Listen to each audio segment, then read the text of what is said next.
9 నెలల పరిపాలన, కూటమి ప్రభుత్వం పరిపాలన మీ మాటలో చెప్పాలంటే ఎలా ఉంది సార్? అంటే ఇచ్చిన మాట నిలబెట్టుకోవాలి. మనం ఎన్నికల్లో చాలా హామీలు ఇచ్చాం.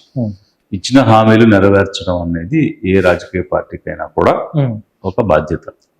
సో ఈ రోజు దాని మీద ఎలక్షన్ కమిషన్ దగ్గర కానీ, సుప్రీంకోర్టులో కానీ మేనిఫెస్టోలో ఏం పెడుతున్నారు, ఏమి హామీలు ఇస్తున్నారు, అధికారంలోకి వచ్చాక హామీలు నెరవేరుస్తున్నారా లేదా అనే దానిలో ఒక అకౌంటబిలిటీ తేవాలి. ఒక బాధ్యత కలిగినటువంటి, ఒక బాధ్యతాయుతమైనటువంటి ప్రవర్తన తీసుకురావాలి. అలాగే హామీలు ఇచ్చేటప్పుడు కూడా సాధ్యాసాధ్యాలు పైన కూడా దృష్టి పెట్టి హామీలు ఇవ్వాలి. అలాంటి అకౌంటబిలిటీ తీసుకురావాలనే దాని మీద చర్చ దేశవ్యాప్తంగా జరుగుతుంది. సుప్రీంకోర్టులో కూడా ఈ అంశం వచ్చింది. ఎలక్షన్ కమిషన్ ముందు కూడా ఈ అంశం ఉంది.